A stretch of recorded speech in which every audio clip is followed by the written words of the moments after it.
بسم اللہ الرحمن الرحیم. السلام علیکم. میں ہوں تصور زمان بابر. اپنی پوڈ کاسٹ چینل پہ آپ کو خوش آمدید کہوں گا. ہوپ یہ ہمارا پلیٹ فارم ہے. اور آج جس شخصیت کو ہم نے یہاں پہ مدعو کیا ہے باوقار شخصیت ہے. مجھے یہ کہتے ہوئے بڑی خوشی محسوس ہو رہی ہے. سیاسی سرگرمیوں سے متعلق ہیں، لیکن حیرت کی بات یہ ہے کہ آپ کے بدترین مخالف بھی آپ کے مداح ہیں، آپ کی تعریف کرتے ہیں. شاید یہی وجہ ہے کہ آپ اس شعر کے مصداق اپنی زندگی گزارتے ہیں کہ اپنے ماضی سے جو ورثے میں ملے ہیں ہم کو، ان اصولوں کی تجارت نہیں ہوگی ہم سے.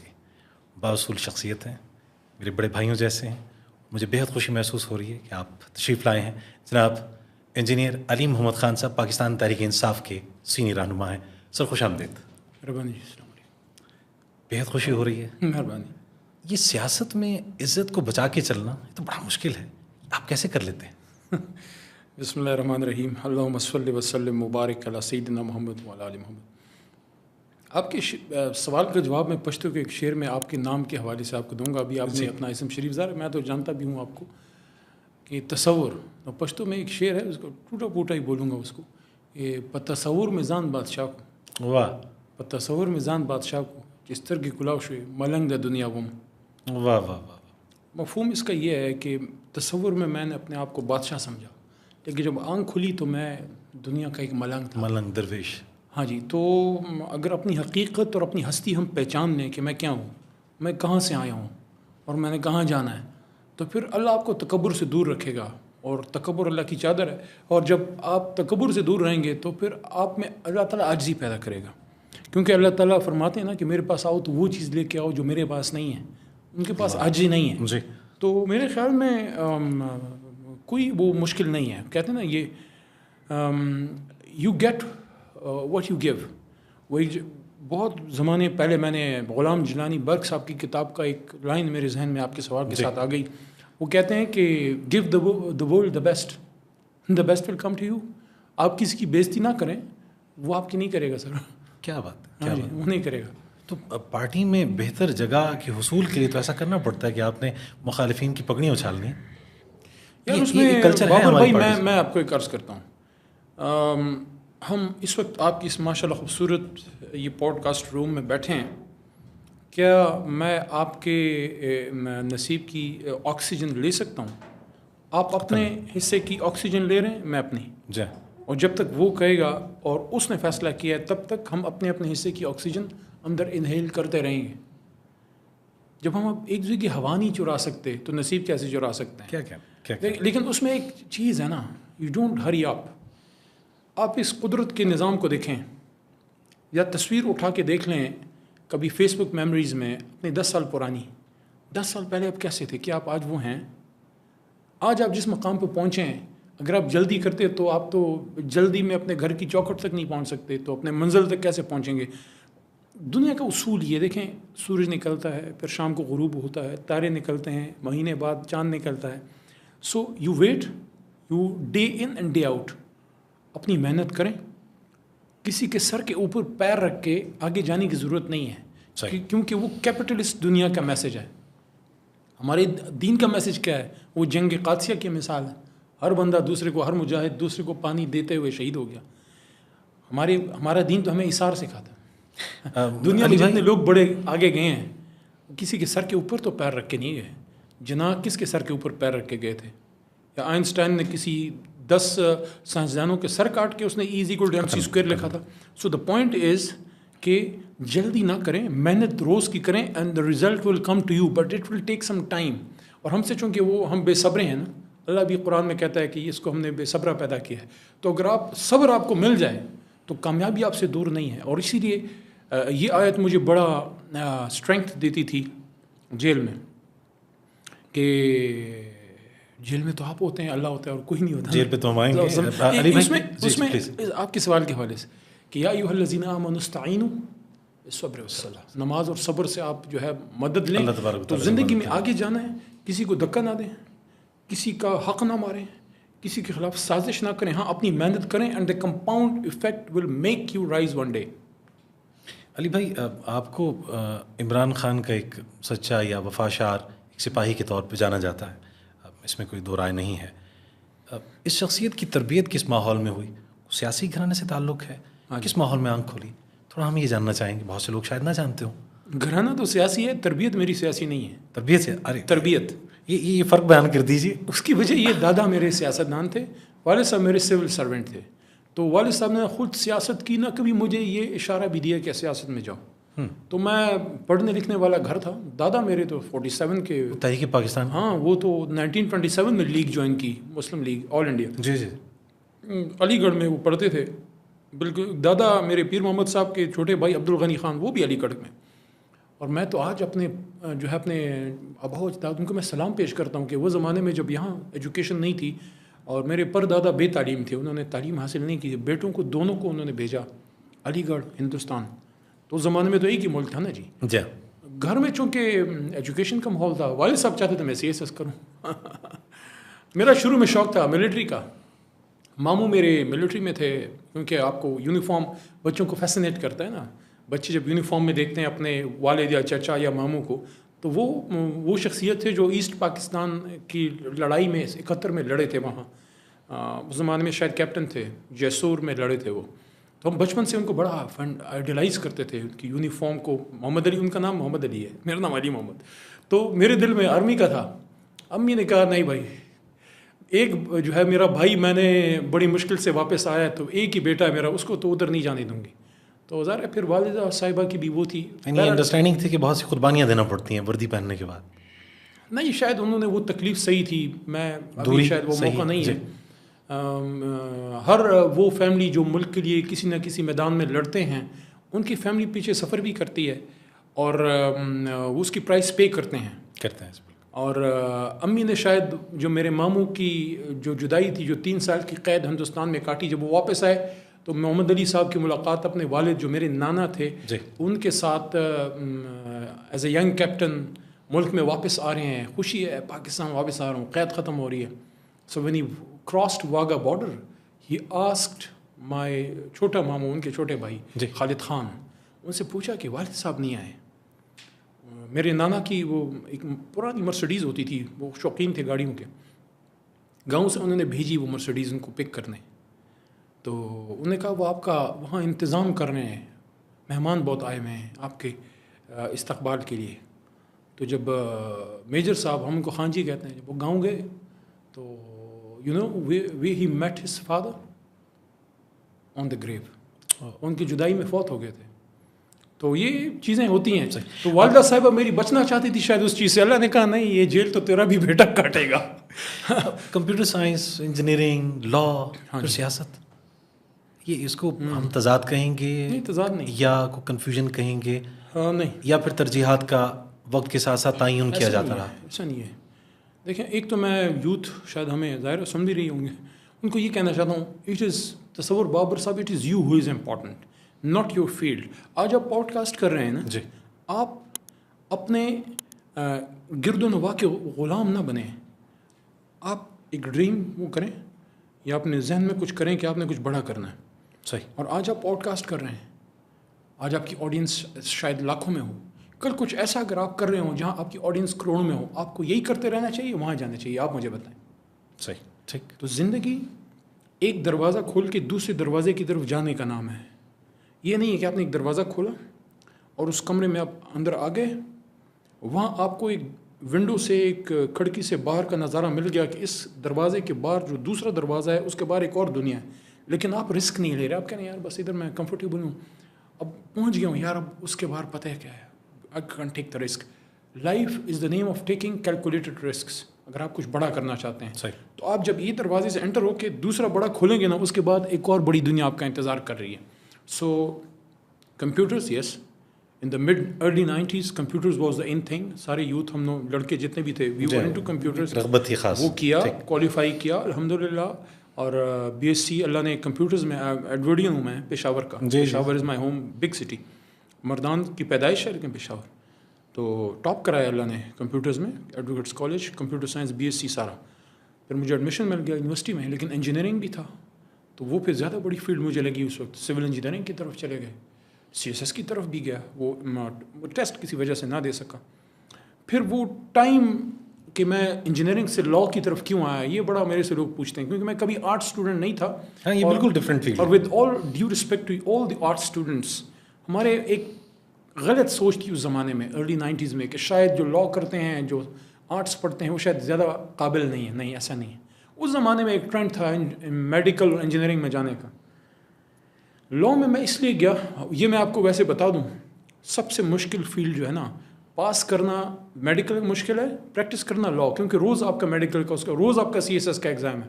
آپ کا اگر 40 سال کے ٹاپ کے وکیل ہیں, 2 کیس خراب کر دیں, تیسرے دن کوئی آپ کے پاس کیس لینے نہیں آتا, تو آپ کا ہر دن ایگزام. مسلسل پڑھنا پڑتا ہے. لاء میں جانے کی بیسک ریزن یہ تھی کہ کچھ دن جب میں نے ایک جاب کی سول انجینئرنگ میں کچھ عرصہ, ساتھ میں MBA میں کر رہا تھا اس زمانے میں. ارے یہ تو آپ نے بتایا نہیں. وہ میں کر نہیں سکا پھر, کیونکہ وہ CSS کی طرف گیا, پھر لاء, اور پھر لاء میں ٹک گیا. اس کی ریزن یہ تھی, میں نے انجینئرنگ کی فیلڈ میں تھوڑا سا دیکھا کہ یار کرپشن ہے, یہ چیزیں ہیں. برج میں جس میں کام کرتا تھا اس میں بھی کرپشن, روڈ میں بھی کرپشن. تو ذہن میں یہ چیز آئی کہ یار یہ ملک کو ٹھیک کرنے کے لیے روڈیں اور برجز ضروری ہیں, لیکن ملک ٹھیک صرف روڈ اور برج بنانے سے نہیں ہوگا. جو اتنا ظلم ادھر ہے, اس ظلم کو کسی طریقے سے روکنا ہے. تو اس کو روکنے کے 2 طریقے ہیں, یا بندوق اور یا قلم.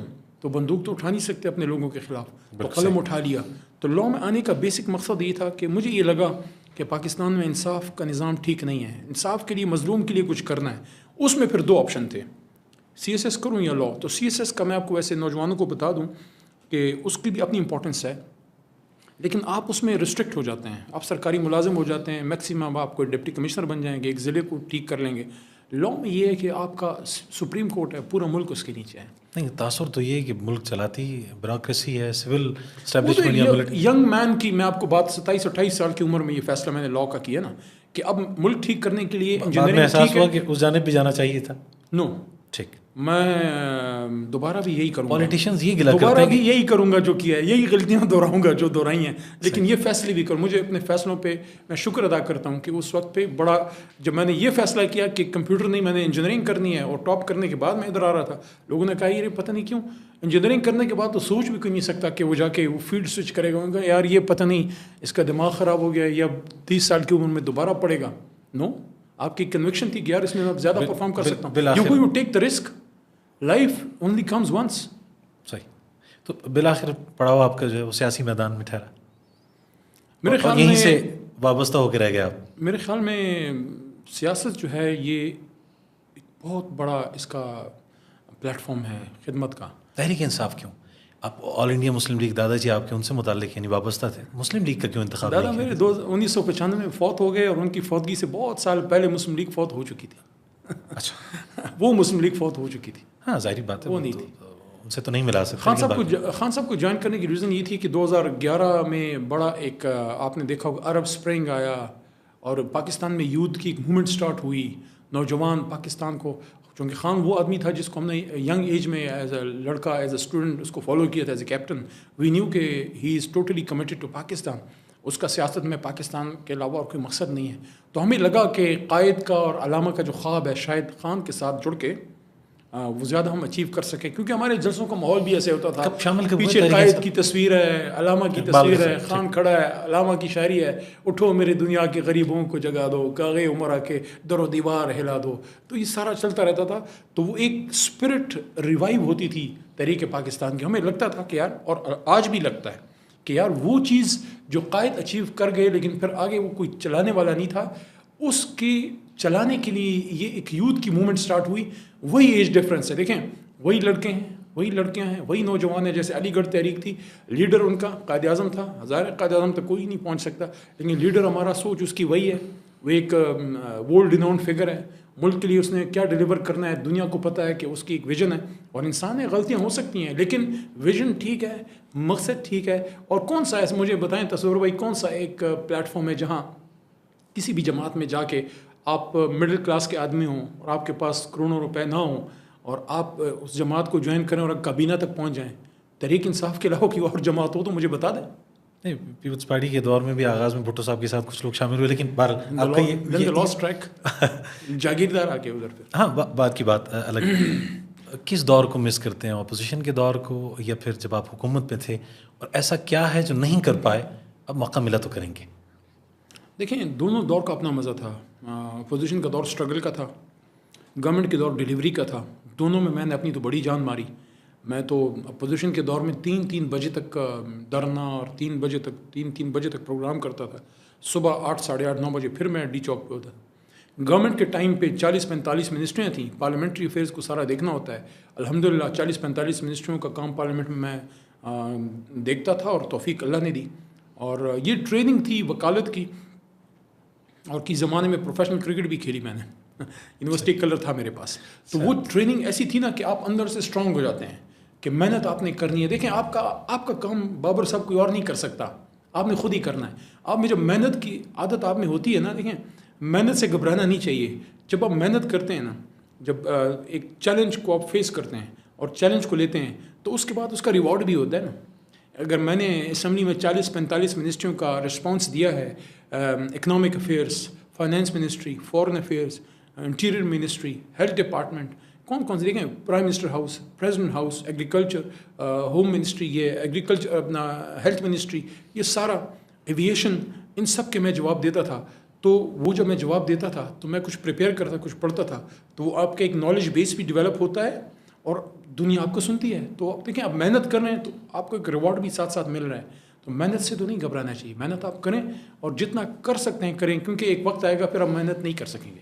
اب کسی سے اختلاف کے اظہار کی بہترین شکل کیا ہے؟ اب آپ کیا کہتے ہیں, دھرنا, زور زبردستی سے کسی کو ہٹا دیا جائے, خود آیا جائے, کسی کی سپورٹ لی جائے, کیا آج علی محمد خان کیا کہتے ہیں؟ کیونکہ ان تمام فیزز سے گزر کے آپ آئے ہیں. ڈیموکریٹک کانسٹیٹیوشنل نارمس کے اندر رہتے ہوئے آپ اپنی بات کریں اور تھوڑا وقت کو فیصلہ کرنے دیں. وقت بہت بڑا فیصل ہے, وہ ہر کسی کے چہرے سے اس کا نقاب وہ اتار کے اصل شکل وہ سامنے آ جاتی ہے. اور اگر آپ نیک نیت ہیں آپ کو اللہ موقع ضرور دے گا. لیکن یہ ہے کہ میرے خیال میں جو کانسٹیٹیوشنل ڈیموکریٹک لمٹس نارمز ہیں اس کے اندر جو ہے you play the game by the rules of the game. تو اگر وہ آپ کرتے ہیں تو کم از کم وہ پچ خراب نہیں ہوتی. بغیر ثبوت کے الزام لگانا کیسا ہے ہمارے دین میں؟ ہمارے جمہوری رویوں میں یہ سرایت کر گئی ہے بات کہ آپ نے کان پڑی بات جو ہے وہ دہرانا بھی شروع کر دینی ہے اور آپ نے اس پہ جم جانا ہے. آپ کا کیا سٹینس ہے اس حوالے سے؟ میں ڈیٹیلز میں جائے بغیر اس پہ بہت حد تک ایگری کرتا ہوں کہ آپ نے اکثر جلسوں میں دیکھا ہوگا کہ ہم ایک دوسرے جب عوام کو ایڈریس کر رہے ہیں تو 2 طریقے ہیں, یا تو میں ان کو بتاؤں کہ میرے پاس ان کے لیے کیا ہے اور میرا ویژن کیا ہے, اور یا پھر میں اپنے مخالف کے پیچھے پڑ جاؤں کہ اس نے یہ کیا یہ کیا یہ کیا. تو ہمارا جو عام پولیٹیکل کلچر ہے پاکستان کا, آپ یونین کونسل سے لے کے تو بڑی سیٹوں تک دیکھ لیں, قومی اسمبلی کے الیکشن دیکھ لیں, صوبائیوں کو دیکھ لیں, ہر جلسے میں دوسرے کے کپڑے اتارے جاتے ہیں. آپ عوام کو یا جو آپ کے سامنے لوگ بیٹھے ان کو آپ یہ بتائیں کہ آپ کے پاس کیا ہے, آپ کا کیا ایجنڈا ہے, آپ کے ذہن میں کیا ہے, آپ پاس ہو کے اپنے ان حلقے کے لیے جو صوبائی ہے یا قومی اس کے لیے کیا کر سکتے ہیں. تو اگر آپ یہ کر لیتے ہیں تو وہ لوگ آپ سے جڑ جائیں گے, وہ پھر آپ کے ساتھ چلیں گے. میرا جو قومی اسمبلی کا حلقہ ہے یہاں پہ ہم 3 بار الیکشن ہم نے کیا ہے. 2 بار اللہ نے مجھے جیت دی, 1 بار میرے لیڈر جناب خان صاحب وہاں سے جیتے. جس شخصیت کے خلاف ہمارا مقابلہ تھا مولانا صاحب کی جماعت سے ہیں, تو کبھی جلسے میں نے ان کا نام نہیں لیا, نہ انہوں نے کبھی میرا نام لیا ہے. ہم ادھر الیکشن کرتے ہیں, الیکشن کے بعد سلام دعا بھی ہماری ہوتی ہے, غمی خوشی میں بھی ایک ملاقات ہماری ہے. عمر میں میرے سے بہت بڑے ہیں وہ, تو میں ان کو پوچھنے کبھی کبھار چلا جاتا تھا. مقابلہ ہم سخت کرتے ہیں جی, لیکن ذاتیات نہ ان کی ہے نہ میری ہے. رسپیکٹ ایک باہمی ایک ہے اپنے لیول کا, ہم مقابلہ ہم سخت کرتے ہیں.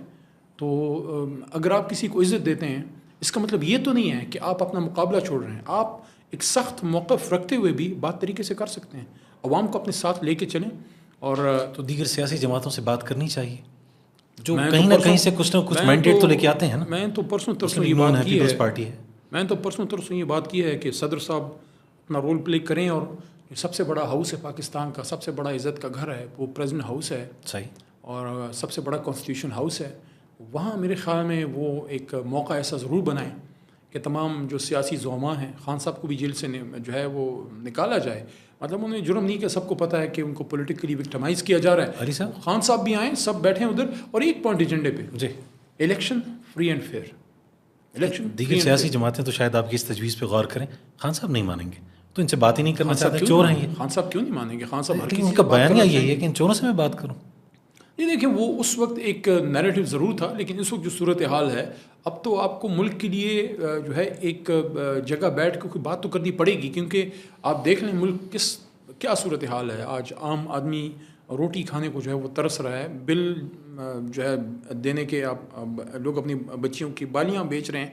تو اس حالت میں آپ جو ہے نہ کوئی دوائی لینے کے کسی کو پیسے، نہ کسی کو کل کا پتہ ہے جی، نہ کسی کو یہ پتہ ہے کہ میرا کرایہ دار مجھے پیسے دے پائے گا یا نہیں، اور کرایہ دار کو یہ نہیں پتہ کہ اگلے مہینے میں کیا کروں گا. علی بھائی آپ تو لیڈرشپ کو بیٹھ کے بات کرنی پڑے گی. مخالفین یہ کہتے ہیں کہ آپ جس پروگرام میں گئے تھے IMF کے پاس، یہ اسی کے نتائج ہیں جو ہم اس وقت بھگت رہے ہیں، یہ ان کا کہنا ہے. کیا کہیں گے آپ اس کے رد عمل میں؟ دیکھیں ہمیں تو 3.5 سال ملے،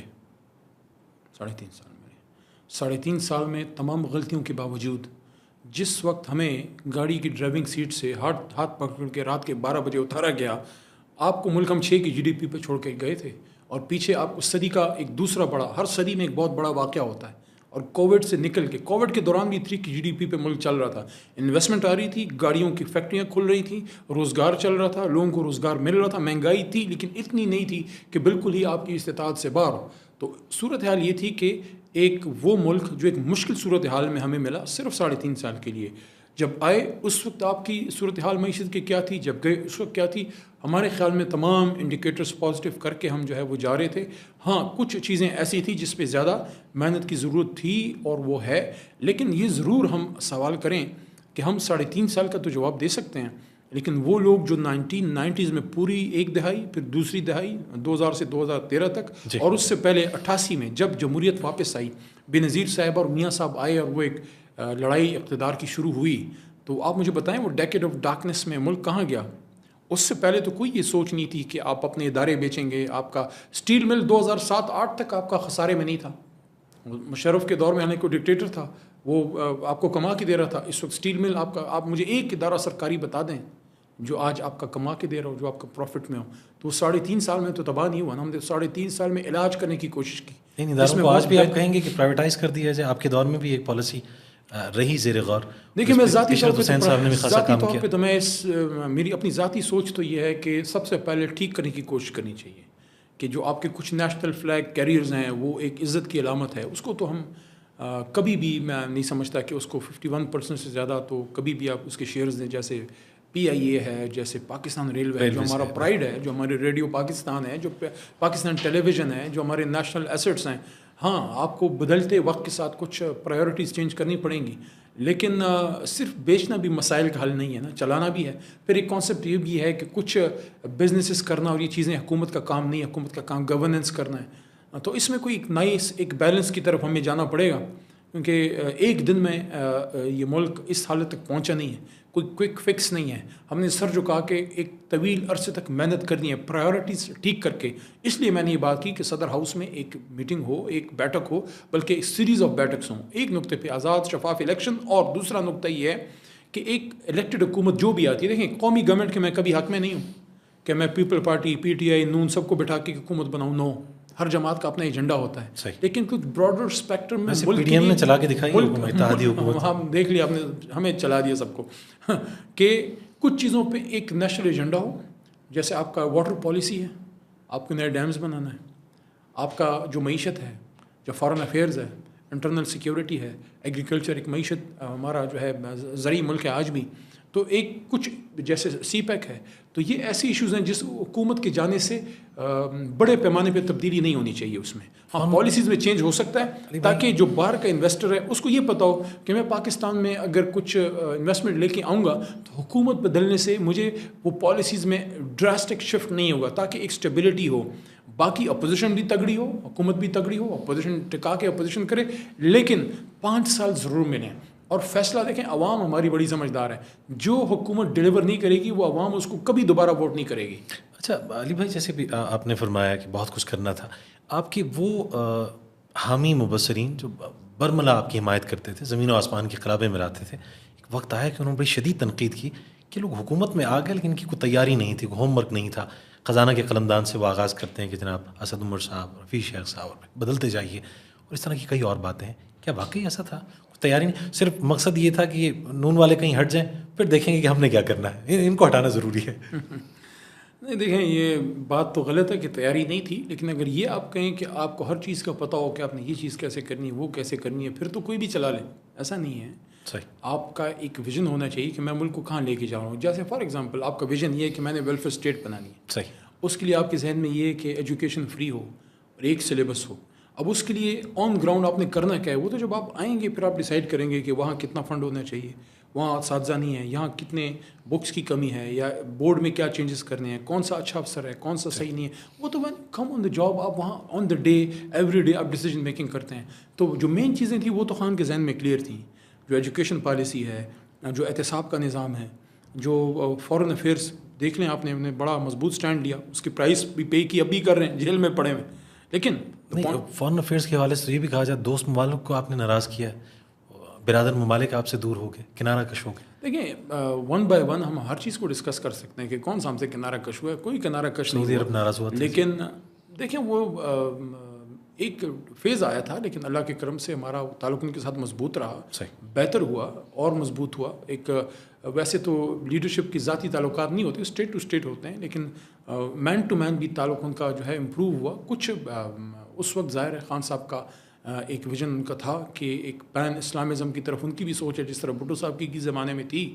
اور مجھے یاد ہے جب دوسرا ہم نے وہ بین الاقوامی OIC کانفرنس کی فارن منسٹرز کی، تو پہلی بھی اچھی ہوئی. دوسری میں جب خان صاحب اسپیچ کر رہے تھے تو آپ ضرور آج اگر کوئی موقع ملے ہمیں جو سن رہے ہیں تو عمران خان صاحب کی دوسری جو ہماری OIC کانفرنس ہوئی تھی گورنمنٹ جانے سے چند مہینے پہلے، جی، وہ اسپیچ آپ ضرور نکال کے سنیے گا. اس میں انہوں نے بہت سی باتوں کشمیر، فلسطین وغیرہ کے ساتھ انہوں نے مسلم یونٹی کی بات کی، اور انہوں نے یہ بات کی کہ مسلمان ممالک ایک بلاک کی طرح اپنے مشترکہ جو کازز ہیں، جو فلسطین کاز ہے، جو کشمیر کا کاز ہے، یا کسی مسلم ملک میں کوئی مسئلہ پڑتا ہے تو آپ ایک بلاک کی طرح اپنی یونٹی کے ساتھ آگے جائیں.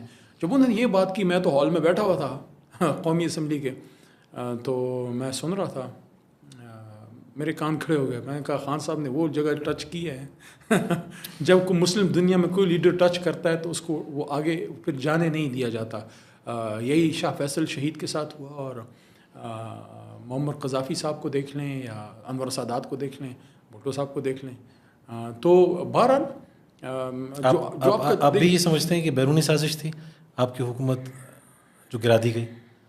دیکھیں انٹرفیئرنس تو ہوئی، وہ تو سائفر میں کلیئر ہے. میاں صاحب کے نیچے بھی جو ہوا تھا نیشنل سیکورٹی کمیٹی کا، خان صاحب کے بعد جو میاں صاحب جب وزیر اعظم بنے ہیں شہباز صاحب، تو انہوں نے بھی وہی اعلامیہ دیا. انٹرفیئرنس تو بلیٹنٹ ہوئی. قومی سلامتی کمیٹی ایک ہی بات تھی، ایک ہی بات دونوں اجلاس. لیکن انٹرفیئرنس کیا ہوتی ہے؟ انٹرفیئرنس ایسے تو نہیں ہے جیسے آپ کے کمرے میں بیٹھا ہوں تو کوئی انٹرفیئر کر کے ہمیں چائے کا کپ دے گا. جب صبح پاور انٹرفیئر کرتی ہے تو رجیم چینج ہوتی ہے. کیوں آپ سے ناخوش ہوئے؟ دیکھیے کچھ چیزیں ہیں میرے خیال میں ایبسلیوٹلی ناٹ کہنا ایک بہت بڑی بات تھی. ساتھ میں جب خان صاحب گئے ہیں رشیا تو نہیں، ایسا کوئی تقاضا انہوں نے کیا نہیں تھا، وہ ایک پروگرام میں انہوں نے کہا ایبسلیوٹلی ناٹ. دیکھیں وہ ایسے ہی ہوتا ہے. اچھا، ایسے ہی ہوتا ہے، ویسے تو نہیں ہوتا کہ کوئی آپ سے باقاعدہ آپ پوچھے گا. وہ ایسے ہی آپ کے فیلرز وہ سارا چیک کیا جاتا ہے، دیکھا جاتا ہے لیڈرشپ کی سوچ کیا ہے. خان صاحب کا سب کو پتہ ہے. اور میں سمجھتا ہوں کہ دیکھیں پاکستان ایک آزاد ملک ہے، اور غلامی سے نکل کے ہم آزاد ہوئے، اور ایک بہت طویل غلامی ہماری قوم نے دیکھی. 1857 بلکہ 1757 سے دیکھ لیں، جنگ پلاسی سے دیکھ لیں، اور پھر آگے آئیں سلطان ٹیپو سے لے کے پھر جو خلافت مومنٹ تک، اور اس کے بعد جب بیچ کے 22 23 24 سال 25 سال اور ہیں 47 تک جب آپ پہنچتے ہیں، بیچ میں جتنی مومنٹس ہیں قوم ہماری غلامی کا شکار رہی. ایک طویل غلامی سے جب آزادی کی طرف گئے ہیں تو کیا وہ آزادی کی وہ تمام منزلیں ہم طے کر پائے؟ بظاہر تو ہم نے سب زلالی پرچم لہرا دیا، کیا ذہن میں غلامی کی وہ گرے ہم کھول پائے؟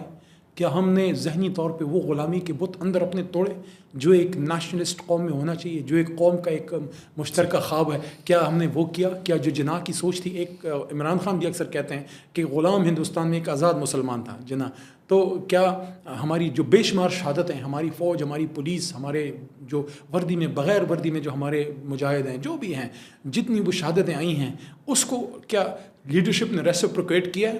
چاہے ملٹری لیڈرشپ ہے یا سویلین لیڈرشپ ہے.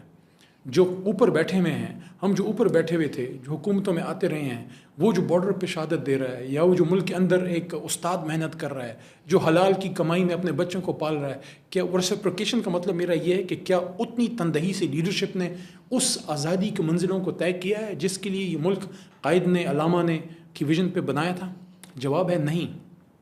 ہم نے بیچ میں کہیں راستہ گم کیا ہے. اب ایک دوسرے پہ فنگر پوائنٹنگ کرنا، جناب یہ ملٹری ڈکٹیٹر نے کر دیا ہے، وہ کہیں گے جناب یہ کوئی کہے کہ بلڈی سویلین ہے، یہ کرپٹ ہیں، انہوں نے کر دیا، فلانا کر دیا. نو، جو ہو گیا سب کو پتہ ہے.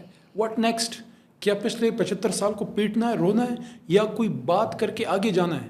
کیا آپ کے میرے بچے اب یہی لڑائیاں دیکھتے رہیں گے، یا ہم نے آگے جانا ہے؟ آگے جانے کے لیے یہ بیٹھک ضروری ہے کہ بیٹھیں، بات کریں، ایک نیشنل ایجنڈا وہ کریں، اور اس پہ آزاد الیکشن، چاہے خان کو کوئی ووٹ کرے، میاں صاحب کو کرے، یا زرداری صاحب کو پتہ نہیں کون کرے گا لیکن آپ کریں اور ملک کو آگے لے کے جائیں. یار یہ اس ملک کے لوگوں کو جینا ہے یار، ان کو خوشی چاہیے، ان کے ہمارے بچوں کو روزگار چاہیے، اچھی ایجوکیشن ہو، اچھے روڈز ہوں، کوالٹی آپ کے ہیلتھ فیسلٹیز ہوں، اور یہاں پہ کوئی یہ نہ دیکھے کہ مرسڈیز میں آیا ہے یا وہ ویسپا پہ آیا ہے. ایز اے پاکستانی سب کی ایک عزت ہو، جس طرح امریکہ یا یو کے میں ہوتا ہے. ہم ان کی ایگزامپلس بڑی دیتے ہیں.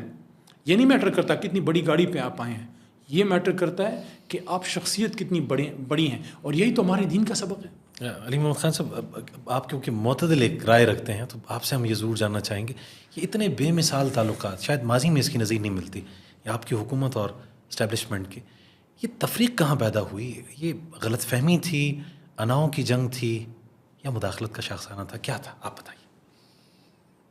دیکھیں اوپر تو ظاہر ہے میں تو کابینہ کا حصہ تھے. دیکھیں میں یہ تو نہیں جانتا کہ ٹاپ لیول پہ، ظاہر ہے وزیر اعظم کا اپنا ایک لیول ہوتا ہے، وہاں کیا بات ہوئی یا دوری کہاں سے پیدا ہوئی. لیکن یہ ایک حقیقت ہے کہ جتنا ایک ون پیج پہ ہم تھے، شاید ماضی میں بہت کم سیاسی حکومتیں ایسی رہی ہوں. اس کی شاید ایک وجہ یہ بھی ہے کہ خان صاحب کا کلین ریکارڈ، اور ملک سے ان کی بے پناہ محبت، اور سب کا ملٹری اور سول اسٹیبلشمنٹ سب کا اس بات پہ ایک پیج پہ ہونا کہ یہ آدمی جو ہے از اے میڈ ان پاکستان مین. اس نے ملک کی سوچ کے لیے سیاست اس نے شروع کی ہے. تو ایک ون پیج پہ میرے خیال میں شاید اتنی سپورٹ میاں صاحب کو بھی شروع میں نہیں ملی ہوگی جو خان صاحب کو ایک مورل سپورٹ سب کی تھی، صرف ملٹری یا سول اسٹیبلشمنٹ کی نہیں، پوری قوم کی تھی. بیچ میں ظاہر ہے کچھ غلط فہمیاں ہو جاتی ہیں، کچھ مسئلے مسائل آ سکتے ہیں. ایک واقعے کو بھی آپ نہیں کہہ سکتے کہ اس وجہ سے ہوا ہوگا، لیکن اسی میں شاید ملک کی بہتری ہے کہ ایک تکلیف کے بعد جو ہے ملک زیادہ بہتر ہو، اور ایک مشکل کے بعد ہی آسانی آتی ہے. آپ نے بھی اس سے ہمیں بھی غلطیوں سے سیکھنے کا موقع ملا، اور اس بار جب انشاءاللہ آئیں گے تو زیادہ بہتر ہوم ورک کے ساتھ پر امید ہے کہ آئیں گے دوبارہ، اور اس طرف بھی احساس ہوا ہوگا کہ ساری غلطیاں شاید خان صاحب کی سائڈ پہ نہیں ہیں، ادھر بھی کوئی غلطیاں ہوئی ہوں گی. تیاری ہے انشاءاللہ، اور مس کیلکولیشن آپ اس کو غلط فہمی کا ہی نام دیں گے آپ اس کو؟ امید بھی ہے. امید بھی ہے. اچھا علی محمد خان صاحب، آپ نے بالکل واشگاف الفاظ میں 9 مئی واقعات کی مذمت کی ہے. ہاں جی. یہ واقعہ ہوا کیوں؟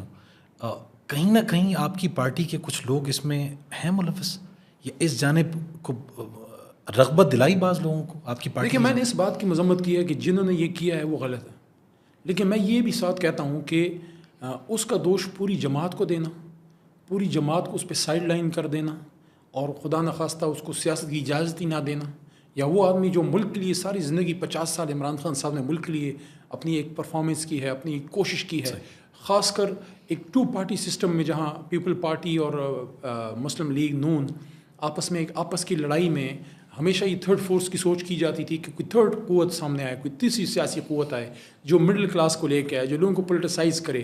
ایک وقت تھا کہ آپ جیسے ینگ لوگ جو ہیں، جو ایجوکیٹڈ لوگ ہیں، وکیل ہیں، انجینئر ہیں، ڈاکٹر ہیں، بزنس والے ہیں، ٹیچر ہیں، اور عام لوگ ہیں، جو وہ صرف ملک کے معاملات پہ کڑتے تھے، اور وہ سمجھتے تھے کہ سیاست کسی اور کا کام ہے. بہت پیسہ ہونا چاہیے، آپ کے پاس بندوقوں والے ہونے چاہیے، آپ کے پاس بہت ڈیرا ہونا چاہیے. عمران خان صاحب نے یہ چینج کر دیا کہ نہیں، آپ مڈل کلاس کے لوگ ہیں، آپ ایک بیٹھک میں رہنے والا آدمی، اس کو بھی میں کابینہ میں منسٹر صوبائی یا قومی بنا سکتا ہوں. تو یوتھ کو یہ میسج دینا کہ آپ کا ملک ہے، آپ سیاست میں آؤ، لڑکے لڑکیوں کو، خاص کر خواتین کو پولیٹکس میں لے کے آنا، اور ان کو اپنے ملک کا سٹیک ہولڈر بنانا، کہ ان کو بتانا کہ یار ملک سے جانے کا نہیں ہے، ملک میں رہ کے اس کو ٹھیک کرنے کا ہے، کہ آپ اپنے ملک کی بھاگ دوڑ اور قدرت اور قسمت اپنے ہاتھ میں لو. یہ بہت بڑا کام ہے کہ لوگوں کو اپنے ملک ملک کی سوچ دے دینا. اب اس میں غلطیاں بھی ہو سکتی ہیں لیکن پوری جماعت اس میں انوالو نہیں ہے, کوئی سسٹمیٹک نہیں ہے. کبھی میں نے کبھی ایک ڈائریکشن خان صاحب کی ایسی نہیں سنی, نہ کبھی ان کی سوچ ہے کہ آپ پرتشدد کارروائیوں کی طرف جائیں. اب چند عناصر نے اگر یہ کیا ہے تو وہ پارٹی کی نہ پالیسی تھی نہ عمران خان صاحب کی ڈائریکشن تھی. دوسری چیز یہ ہے کہ جس نے غلط کیا ہے اس کو ضرور سزا ملے, قانون کے مطابق ملے. جیسے میں تو کسی 9 مئی میں نہیں تھا, میں تو کسی احتجاج میں اس دن نہیں تھا, بلکہ میں تو ایک غمی میں تھا کیونکہ میں بڑے پرانے ایک نوکر وہ فوت ہو گئے تھے. جب خان صاحب کی گرفتاری کا سنا تو اسلام آباد آ گیا, 14-15 گھنٹے لگ گئے, مشکل سے رات اسلام آباد پہنچے, نہ کسی احتجاج نہ کسی میں. تو میں نے فیس کیا دہشت گردی کا کیس, میں نے فیس کیا عدالت میں. مجھے بڑا برا لگا جب مجھے دہشت گردی کا پرچہ, میں کہ یار میں کہیں تھا نہیں, اس کو فیس کیا, اس پہ ڈسچارج ہوا, کیس میرا ختم ہوا عدم ثبوت کی بنیاد پہ. تو الحمدللہ میں نکل کے آیا. لیکن میں یہ کہتا ہوں کہ جن سے آپ کا عدالتی نظام پہ جو ہے وہ دیکھیں بھروسہ بحال ہوا ہے. میرا نقطہ رہ جائے گا. دیکھیں میں یہ کہتا ہوں کہ اگر کسی نے غلط کیا ہے تو جماعت کی پالیسی نہیں تھی, وہ انفرادی ایک عمل ایک جذباتی ہو سکتا ہے, تو وہ قانون کے مطابق سزا دیں. لیکن ان لوگوں کے بارے میں میں یہ کہوں گا کہ وہ بھی قوم کے بچے ہیں, ان کے ساتھ بھی رحم والا معاملہ ہونا چاہیے تاکہ یہ قوم کو ایک موقع ملے اور یہ آگے جائے, غلطیوں سے سیکھے. لیٹس میک پاکستان یار, let's make Pakistan the strongest and most prosperous country of the world. اس کے لیے ہمیں ایک دوسرے کو اسپیس دینی پڑے گی, ایک دوسرے کی تھوڑی بہت غلطیوں کو معاف کرنا ہوگا, اور ایک دوسرے پہ غداری کے فتنے نہیں لگانے. ہم سب محب وطن ہیں, ماشاءاللہ ہم سب محب وطن ہیں, چاہے نون ہے, پی ٹی آئی ہے, جو بھی ہے, وردی میں ہے, بغیر وردی کے. پالیسی کا ڈفرینس ہو سکتا ہے, لیکن یہ مجھے کوئی نہ کہے کہ عمران خان صاحب دہشت گرد ہے یا تحریک انصاف جو ہے خدا نخواستہ دہشت گردوں کی جماعت ہے. نو, یہ پاکستان سے محبت کرنے والے لوگوں کی جماعت ہے. کچھ اگر کسی سے غلطی ہوئی ہے تو for that the whole party should not be condemned. Ali Muhammad Khan صاحب, آپ یقیناً ایک محب وطن پاکستانی, یعنی اپنے سیاسی مخالفین سے بھی کوئی تلخ بات آپ نہیں کرتے, تو چاہے کہ آپ ریاستی اداروں کی طرف انگلی اٹھائیں. پہلے تو یہ فرمائیے کہ آپ کو گرفتار کیوں کیا گیا, اور کیا جب آپ جیل میں تھے وہ دباؤ تھا کہ آپ بھی باہر جا کے کوئی پریس کانفرنس کریں اور برات کا اظہار کر دیں خان صاحب سے؟ دیکھیے گرفتار تو مجھے نہیں پتا کیوں کیا, کیونکہ میں تو کوئی شورش وغیرہ نہیں پیدا کر رہا تھا, اور I would be the last man کہ میں لوگوں کو کہوں کہ آپ ہے کوئی غلط کام کریں.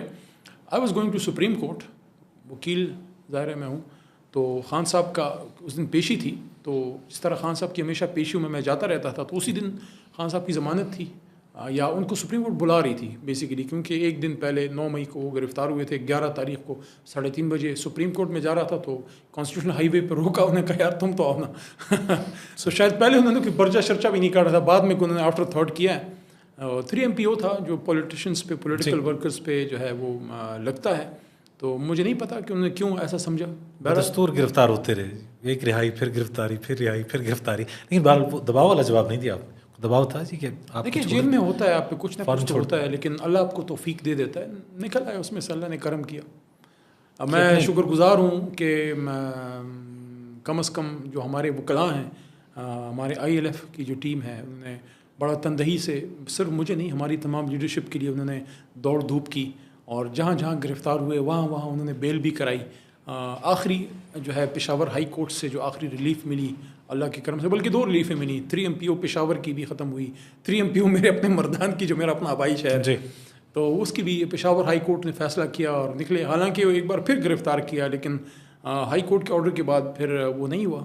تو ٹھیک ہے جی, زندگی میں آتا ہے, مشکلات آتی ہیں. کچھ دوستوں نے تو یعنی یہ انڈرسٹینڈنگ تھی آپ کے ورکرز میں بھی کہ خان صاحب کے بہت قریب کچھ ایسے لوگ ہیں کہ کڑا وقت آیا تو یہ پہلے چھوڑ کے جائیں گے. میں ان کے نام لینا شاید اس وقت بات ہیں, اور چھوڑ بھی گئے ہیں. یہ سابق 2 وزرائے اعلیٰ جن پہ بڑی عنایت رہی خان صاحب کی, پختون ایک کلچر, ایک پرویز خٹک صاحب, محمود خان صاحب چھوڑ گئے, اور صرف چھوڑ نہیں گئے, اب ان کی لینگویج دیکھیں جو گفتگو ہے خان صاحب کے حوالے سے, کیا کہیے گا؟ دیکھیں میں سمجھتا ہوں کہ نہ دوستی بہت جلدی کسی سے کرنی چاہیے, اور جب جدائی ہو تو کم از کم اتنا ٹائم ضرور لگائیں جتنے میں آپ کی دوستی ہوئی تھی.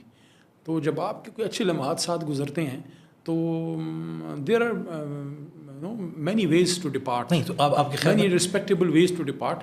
تو آپ ٹھیک ہے, ہماری آپ کی جدائی ہو گئی ہے, تو ضروری نہیں ہے کہ آپ اس طرح باتیں کریں کہ آپ ہمارا نہیں لیکن اپنا مذاق اڑائیں.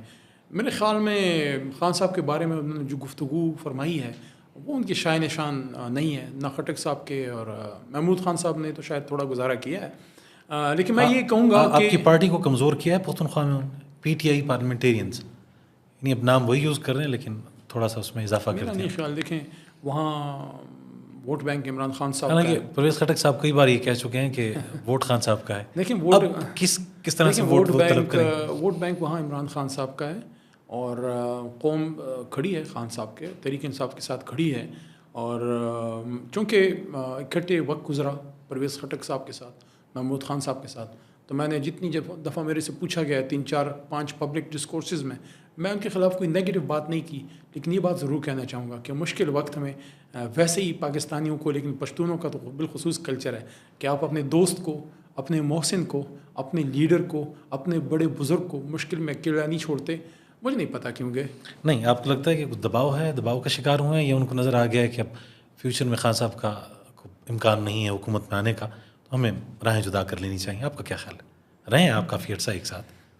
دیکھیں مجھے نہیں پتا وہ کیوں انہوں نے یہ جو ہے وہ فیصلہ کیا، کہ کیا وہ دباؤ کا شکار تھے، ان کو اب خان صاحب میں وہ لیڈر نظر نہیں آتا جو آج سے 5 6 مہینے پہلے یا 4 مہینے پہلے نظر آتا تھا. لیکن اس کو آپ اس طرح سے دیکھ لیں کہ اللہ تعالیٰ کے بھی کچھ فیصلے ہیں. اللہ نے فیصلہ کیا ہے کہ میں نے اور تصور بابر صاحب نے کتنا عرصہ ساتھ رہنا ہے، اور پھر جب جدائی کا وقت آتا ہے تو کوئی نہ کوئی بات، کوئی نہ کوئی بہانہ اس کے لیے بن جاتا ہے. تو آئی وش دیم لک، لیکن I would not wish them vote, کیونکہ ووٹ خان کا ہے. شاید آپ یہ آن کیمرہ یہ نہ کہنا چاہیں، لیکن خان صاحب سے کچھ ایسی غلطیاں ہوئی ہیں جو نہ ہوتی تو آج شاید حالات کچھ مختلف ہوتے. خان صاحب مخلص ساتھیوں میں سے ہیں. دیکھیں خان صاحب انسان ہیں، ان سے غلطیاں ہو سکتی ہیں. میں سمجھتا ہوں کہ میں کیا وہ بات کروں گا جو میں نہیں کہنا چاہتا. میں ان کے ساتھ مشکل میں کھڑا رہوں، میں نہیں کھڑا رہا، اللہ نے مجھے کھڑا رکھا ہے. تو یہ چیز تو کلیئر ہے کہ ویژن پہ خان کے ساتھ ہیں، پارٹی کے ساتھ ہیں، لیکن جو غلط ہے اس کو غلط کہیں گے. میں سمجھتا ہوں کہ کچھ شخصیات کی جانچ میں ان سے غلطیاں ہوئی ہیں. جب اتنا بڑا کام آپ کرنے نکلیں کہ آپ ملک کی تقدیر بدلنے نکلیں، تو پھر جو ساتھ آپ کے لوگ ہوں ان پہ ضرور کڑی نظر رکھنی چاہیے کہ علی کیا کر رہا ہے، فلاں کیا کر رہا ہے، فلاں کیا کر رہا ہے. بلکہ میں اس میں ایک ذاتی بات آپ کو بتاؤں. جی. میں اور قاسم سوری بھائی خان صاحب کے ساتھ ایک دفعہ گئے تھے اپنا ملتان، پچھلے سال حکومت ختم ہونے کے بعد کوئی ورکر کنونشن تھا، گرمی کا موسم تھا. تو واپس جب آئے ہیں ملتان سے تو بنی گالہ کے قریب ہی کوئی جا رہے تھے، تو خان صاحب نے کہا کہ اس شخص نے میرے پیٹھ میں چھرا گھونپا، اس نے گھونپا. تو میں خان صاحب کو میں کہا خان صاحب آپ کو پہلے پتہ نہیں لگتا؟ تو خان صاحب نے بڑی زبردست بات کی. میں نے کہا یار دیکھو، جب آپ خود ٹھیک ہو نا، سب ٹھیک دکھائی دیتے، آپ کو دوسرا صحیح لگتا ہے. تو اس پہ میں یہ ایڈ کرتا ہوں کہ وقت آنے پہ پھر آپ کو اصل وہ نظر آتا ہے چہرہ. لیکن علی بھائی مخالف جماعتوں میں کوئی ٹھیک نظر نہیں آتا خان صاحب کو، یہ کیا وجہ ہے؟ کوئی ایک آدھ بندہ تو ان میں بھی ٹھیک ہو سکتا ہے. دیکھیں اگر سب ٹھیک ہوتے تو ملک اس حالت میں تو نہ پہنچتا نا. کرپشن تو ہوئی ہے نا، اچھے لوگ ہیں ان میں ویسے. دیکھیں کرپشن تو ہوئی ہے نا جی، ملک کو لوٹا تو گیا ہے نا جی. یہ ملک اندر خانے، اس میں خزانے کو بہت بڑی ضرب تو لگی ہے نا. اس ملک کے ادارے جو ہیں پولیٹیسائز تو ہوئے ہیں نا، جو اس میں بھرتیاں کی گئیں، پی آئی اے میں، اسٹیل مل میں، اپنے سیاسی بنیاد پہ لوگوں کو بھرتی کرنا، میرٹ کی دجیاں اڑا کے رکھ دینا. ہر سیاسی آدمی کا قبلہ و کعبہ صرف اس کا ایک حلقہ انتخاب. آپ ویسے علی محمد خان صاحب کرپٹ مافیا کے خلاف کچھ کر پائے؟ یہ شوگر کمیشن اور دیگر معاملات، اور یہ آٹے کے، اور خسرو بختیار صاحب اور یہ باقی یہ مافیا کے خلاف کچھ کر پائے خان صاحب؟ کیونکہ بڑا کچھ سامنے آیا. مضبوط سٹینڈ لیا انہوں نے. پاکستان کی تاریخ میں پہلی بار ایسا ہوا کہ ایک وزیر اعظم نے اپنے قریبی دوستوں کو ناراض کیا ایشوز پہ. وہ باتیں انجام تک کہاں پہنچیں، کیا اینڈ تک وہ احتساب پہنچا نہیں پہنچا، وہ تو سب کے سامنے مشکلات سامنے آتی رہیں. لیکن جو سٹیپ لیا انہوں نے، کبھی بھی ماضی میں جو حکمران ہیں، چاہے وہ میاں صاحب ہوں، چاہے وہ زرداری صاحب ہوں، چاہے وہ کوئی اور ہو، کسی نے اپنے نزدیکی لوگوں کو ناراض نہیں کیا سوائے عمران خان صاحب کے، کہ انہوں نے کہا کہ نہیں یار کرپشن کا ایشو ہے تو اس پہ نو کمپرومائز.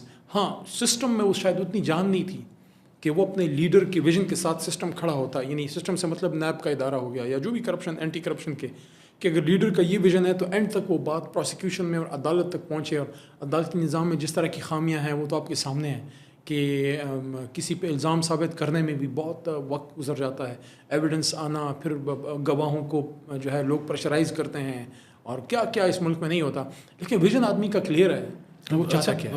علی محمد خان صاحب پچھلی 1 یا 1.5 دہائی میں سیاستدانوں نے بڑی دور کی ان کو سوجی ہے کہ کچھ بھی کر لیں اسٹیبلشمنٹ کو نشانہ بنائیں گے تو مقبولیت بھی ملے گی اور اپنے کیے پر صفائی کا موقع بھی مل جائے گا. حالانکہ اس سے پہلے تاثر یہ ہوا کرتا تھا کہ اگر اسٹیبلشمنٹ کا کیا دھرا ہے سیاستدانوں کو مورد الزام ٹھہرایا جاتا تھا. اب جس نے بھی مقبول رائے کو عام کرنا ہے تو فوراً اسٹیبلشمنٹ پہ الزام دھر دینا کہ جناب یہ سب کیا دھرا ان کا, ہم تو کچھ کر ہی نہیں پائے, یا جو کچھ کیا ہے اچھا تو وہ ہم نے کیا, برا سب انہوں نے کیا, کہ یہ سب کر رہے ہیں. غلطیاں ہوئی ہیں دونوں طرف, اور یہ ہے کہ جس طرح کی ایک آزادی ایک سیاسی لیڈر کو ہونی چاہیے اس پہ تو اس طرح سے تو نہیں ہے نا, لیکن یہ بھی ایک حقیقت ہے کہ بہت ایسی چیزیں ہیں جو کہ کوئی پابندی نہیں ہے سیاستدانوں کے کرنے کی ہیں, اور وہ کر سکتے ہیں. یعنی کہ کون آپ کو روک رہا ہے کہ آپ کرپشن کو ختم نہ کریں, آپ سول ریفارمز جوڈیشل ریفارمز ہم نہ کریں, اب ہسپتالوں کو ٹھیک نہ, یہ چیزیں ہمیں کرنے کی ہیں. تو ہمارے اندر کی اپنی صفوں میں بھی جو کرپٹ لوگ ہیں وہ بھی, تو دونوں طرف معاملات کو ٹھیک کرنے کی ضرورت ہے. اس لیے تو میں یہ بات کرتا ہوں فریش سٹارٹ کی, کہ آپ صدر ہاؤس میں آئیں, بیٹھیں, نئے الیکشن کی بات کریں, براڈ اسپیکٹرم میں موڈیلٹی ڈسکس کریں کہ 25 30 40 سال بعد ہم پاکستان کو کیسا دیکھنا چاہ رہے ہیں. ایک ایسا پاکستان جو ایک پروگریسو ویلفیئر اسلامک اسٹیٹ ہو, جہاں کوئی اپنا کام کر رہا ہو, جہاں وردی کی وہی عزت ہو جو ہمارے بچپن میں ہوتی تھی. ہم بچپن میں ہم سب نے فوج کی وردیاں پہنی ہیں, فخر محسوس کرتے تھے, وہ عزت ہو, اور پولیس اپنا کام کرے. اب نہیں ہے آپ کے خیال میں؟ دیکھیں فاصلے پیدا ہوئے ہیں, عزت تو ہے, اس فاصلوں کو دور کرنا ہے. عزت تو ہمیشہ ہے, وہ رہے گی, لیکن وہ محبت اور وہ مقام اس کے لیے ضروری ہے کہ ہر کوئی اپنا اپنا کام کرے. لیکن سیاسی پلیٹ فارم میں جب بھی اسٹیبلشمنٹ آئے گی ان پہ الزام لگیں گے. اسی طرح سیاستدان جب اپنی لمٹس کو کراس کرے گا تو اس کو نقصان پہنچے گا. تو ایک ایسا پاکستان, سیاست میں انہیں کون لے کے آتا ہے؟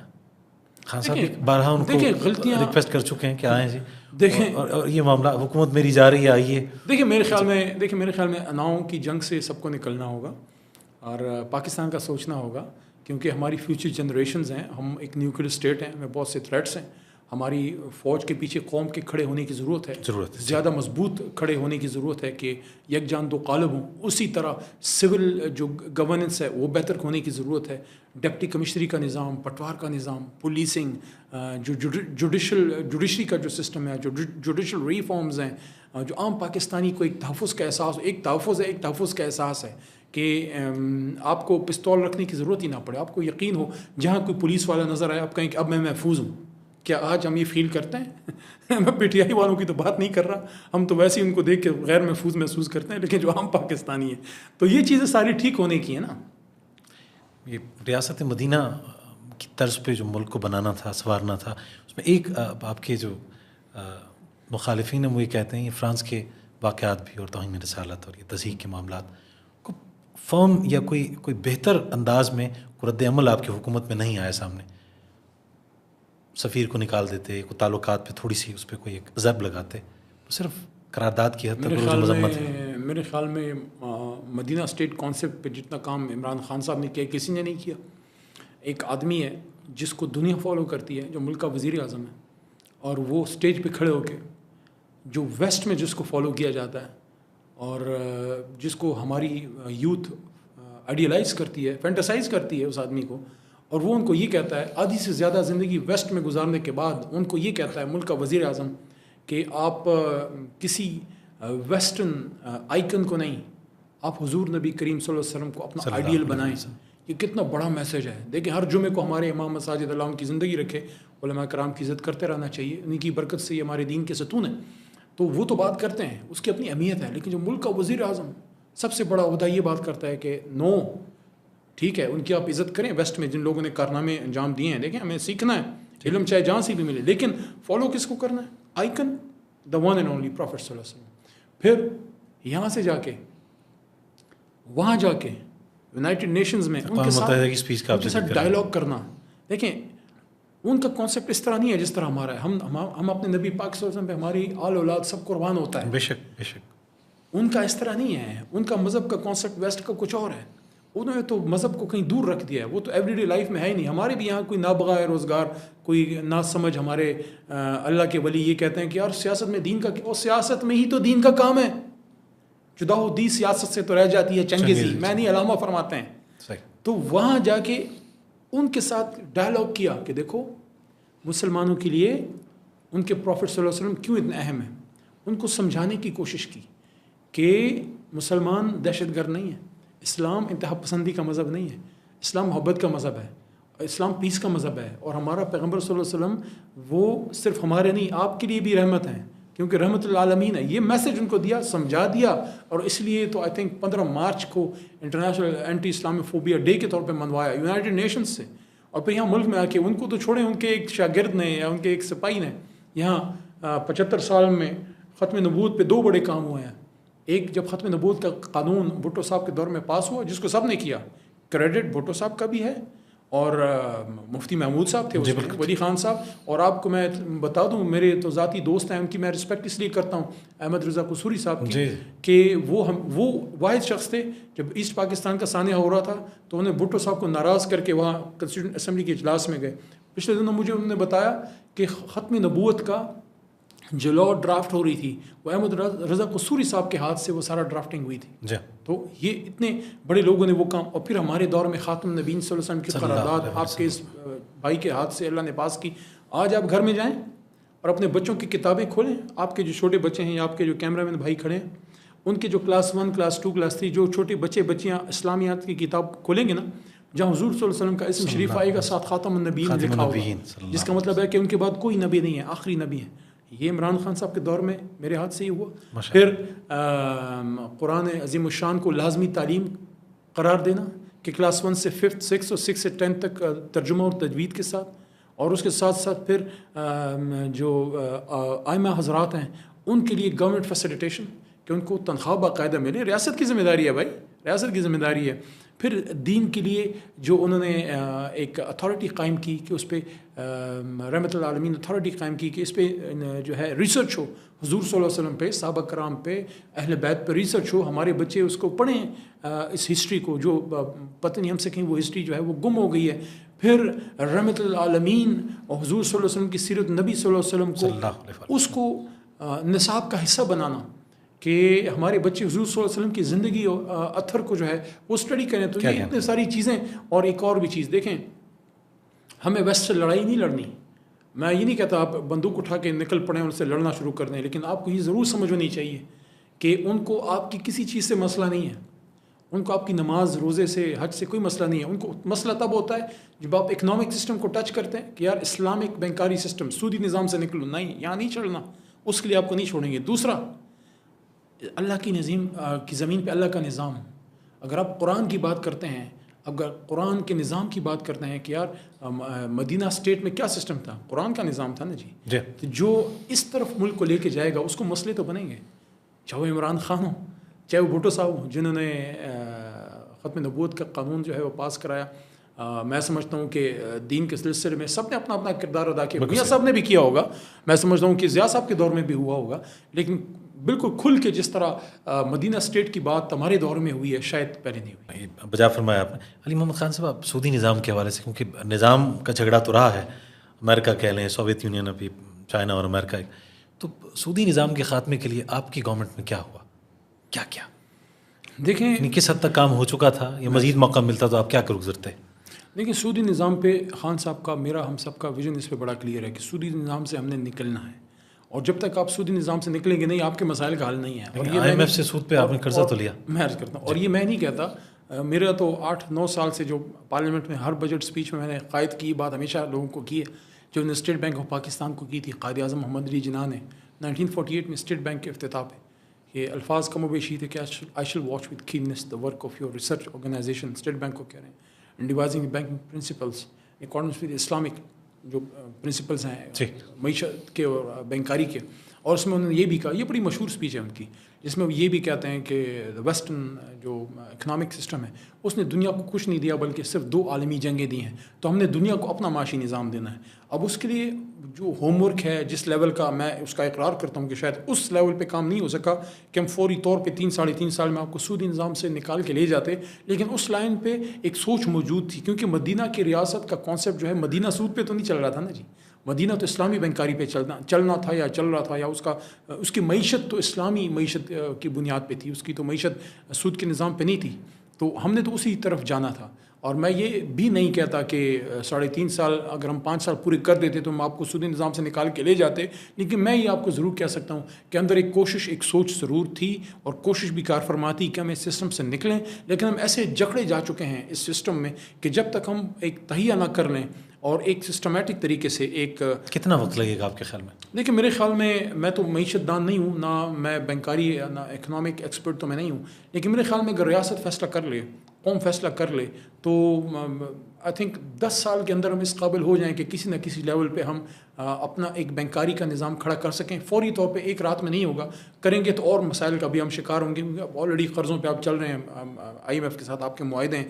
لیکن اگر یہ سوچ کار فرما ہو جائے کہ ہم نے اس سے نکلنا، دیکھیں عدالتیں اس پہ فیصلے کر رہی ہیں، لیکن صرف عدالتی فیصلوں سے نہیں ہوگا، قوم کا ایک تہیہ چاہیے، خاص کر جو رولنگ ایلیٹ ہے، جو آپ کی اوپر جو لوگ حکمران ہیں، چاہے وہ ملٹری اسٹیبلشمنٹ ہے، سول اسٹیبلشمنٹ ہے، ٹاپ بیوروکریسی ہے، پولیٹیشنز ہیں جو فارمولیشن کرتے ہیں، پالیسی فارمولیشنز کرتے ہیں، سب کی اس پہ ایک سوچ یکساں ہو کہ یار اس سے نکلنا. جب ہم دل سے مان لیں گے نا کہ ہم سودی نظام سے نکلنے میں ہمارے ملک کی اور دنیا کی خیر ہے. دیکھیں یا تو پھر اللہ کی مانیں یا پھر اپنی کوئی ہم کریں. اگر اللہ کی مانیں گے تو پھر اللہ کی ساری چیزیں مانیں گے. اور اللہ کہتا ہے کہ سودی نظام جو ہے اس میں تباہی ہے، کیونکہ سود کو اللہ بڑھاتا نہیں ہے. سود تو بہت بڑا گناہ ہے، اللہ رسول صلی اللہ علیہ وسلم سے جنگ ہے. اللہ کہتے ہیں کہ اگر تم سودی نظام سے باز نہیں آتے تو پھر مجھ سے اور میرے حبیب سے، میرے رسول صلی اللہ علیہ وسلم سے جنگ کے لیے تیار ہو جاؤ.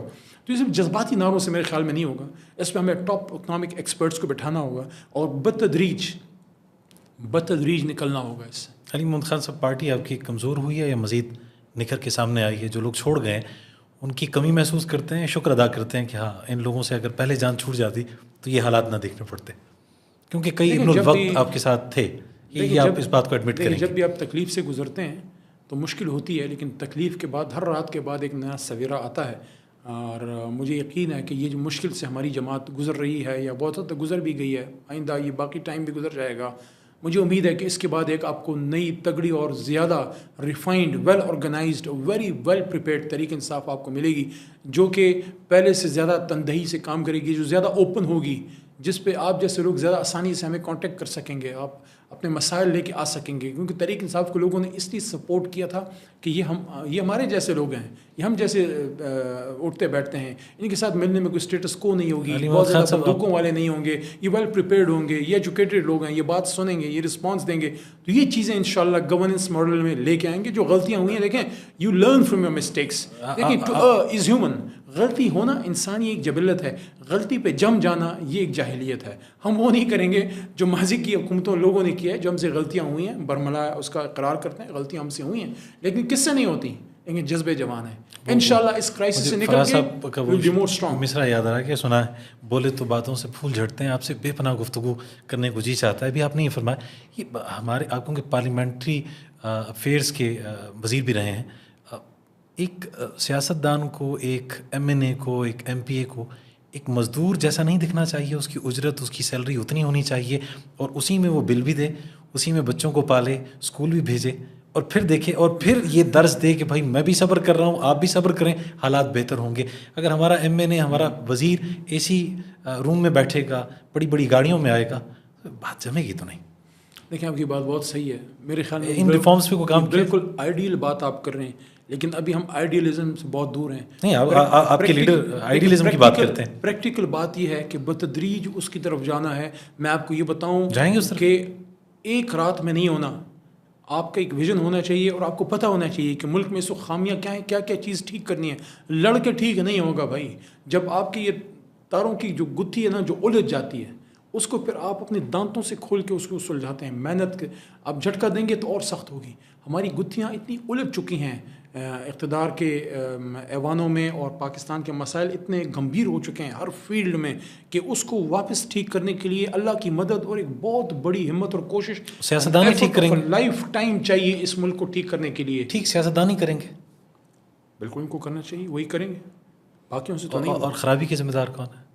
وہ بھی سیاستدانی ہے، وہ سب ہے، اور ٹھیک بھی سب مل کے کریں گے. ہمیں بھی سپورٹ کی ضرورت ہے، سیاستدان کو بھی سپورٹ کی ضرورت ہے. اس کے دست و بازو یہ قوم ہے، اور قوم میں سب آتے ہیں. فرصت کے لمحات میں پوئٹری پڑھتے ہیں، میوزک سنتے ہیں، کہیں سیاحت کرتے ہیں. یہ بس آخر میں جاننا چاہ رہا ہوں کہ تھوڑی آپ کے مزاج کی ذرا تھوڑی خوبی ہم جان لیں. کتاب یا کہیں سیر پہ چلے جانا یا بیٹھ کے کبھی بالکل خاموشی سے بیٹھ کے سوچنا کہ یار کیا کریں گے, کیسے ٹھیک ہوگا, وہ پریشر اپنے پہ لینا. جیل میں زیادہ سوچتے رہے ہوں گے, موقع یہ زیادہ غنیمت جانا ہوگا آپ نے, خلوت نشینی رہی ہوگی. جیل میں تعلق اللہ سے مضبوط ہوا, بلکہ اس کو میں اس طرح سے کہتا ہوں کہ جس طرح آپ سردیوں میں جب آپ کی گاڑی کی ونڈ اسکرین پہ فوگ جم جاتی ہے اور آپ وائپر چلاتے ہیں تو فوگ ہٹ جاتی ہے, وہ نظارے پہلے سے باہر ہوتے ہیں, آپ کو نظر نہیں آتے. جیل وہ وائپر ہے جو زندگی کی فوگ ہٹا دیتی ہے, آپ کو اصل حقیقت نظر آ جاتی ہے کہ اصل حقیقت کیا ہے. آپ بڑے بے بس ہیں, اللہ کے علاوہ آپ کا کوئی والی وارث نہیں ہے, اور یہ بھی آپ کو پتہ لگ جاتا ہے کہ آج نہیں تو کل اس دنیا کو چھوڑ کے چلے جانا ہے.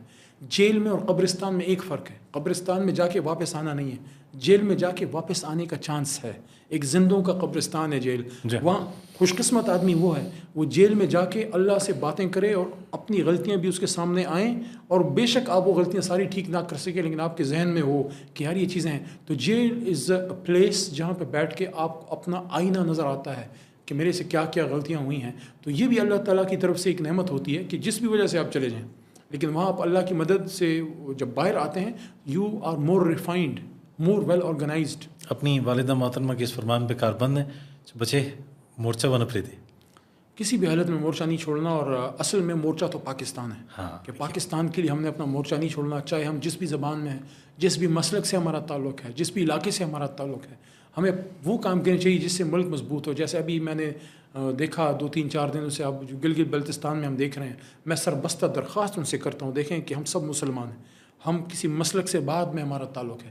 جب ہمارے آپس کے مسائل, فروئی مسائل بڑھتے ہیں, دشمن ہماری طاق میں ہے, بارڈر پار آنکھوں میں خون لیے, دل میں چالاکی اور شیطانی کے منصوبے لیے وہ طاق میں بیٹھا ہے کہ کیسے اس ملک کو میں نقصان پہنچاؤں. دیکھیں ہم سنی شیعہ بعد میں ہیں, ہم مسلمان ہیں. حضور نبی کریم صلی اللہ علیہ وسلم ہمیں مسلمان چھوڑ کے گئے تھے. قائد سے ایک دفعہ کسی نے پوچھا کہ آپ کیا ہیں, سنی شیعہ. ہم نے پوچھا, انہوں نے الٹا سوال کر دیا کہ حضور صلی اللہ علیہ وسلم کیا تھے. انہوں نے بتایا کہ مسلمان. کہا مسلم, وی آر مسلمس فرسٹ.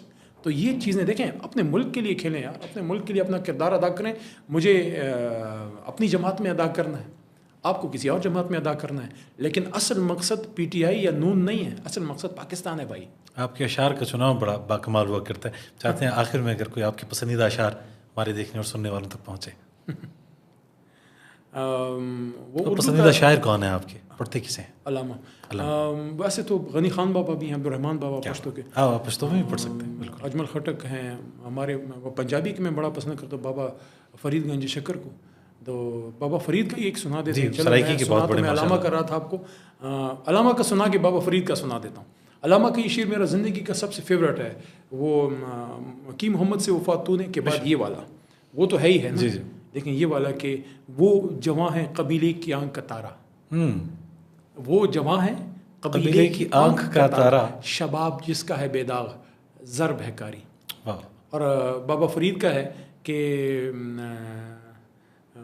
اٹھ فریدہ ستیا تیری داڑھی آیا بور, اگا نیڑے آ گیا پچھا رہ گیا دور. واہ کیا بات. تو یہی بات مجھے جیل میں بھی یاد آتی تھی.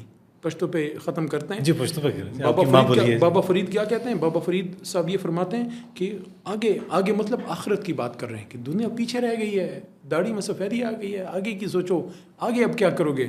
تو جیل میں جا کے مجھے عبدالرحمان بابا کا یہ شعر پشتو کا ضرور یاد آتا تھا کہ دررحمان ونا بل در پیات شی یو دیوال تمخ بل تشاشی. مفہوم یہ ہے کہ تمہیں عبدالرحمان بابا کی یہ بات یاد آئے گی جب تم ایک دیوار کی طرف تمہارا منہ دوسری طرف پیٹھ ہو. وہ بیسیکلی قبر کی بات کر رہے ہیں کہ رحمان کی بات تمہیں تب یاد آئے گی جب قبر میں جاؤ گے. تو قبرستان جو ہے زندوں کا, اس کو جیل کہتے ہیں. انجینئر علی محمد خان صاحب, آپ کی آمد, آپ کی گفتگو, آپ کی تجزیے کا بے حد شکریہ. آپ تشریف لائے. ناظرین و سامعین, یقیناً گفتگو آپ کو بھائی ہوگی اور بے پناہ بھائی ہوگی. ہم نے کچھ تلخ اور کچھ سخت باتیں بھی کی, وہ کہ پوڈ کاسٹ میں میٹھی میٹھی باتیں کی جاتی ہیں, لیکن ہمیں امید تھی کہ بڑا اچھا ایک پازیٹیو جواب ہم تک پہنچے گا. اگلے پوڈ کاسٹ کے ساتھ پھر آپ سے مخاطب ہوں گے, آپ سے گفتگو ہوگی. تب تک کے لیے تصور زمان بابر کو اجازت دیجیے. اللہ نگہبان.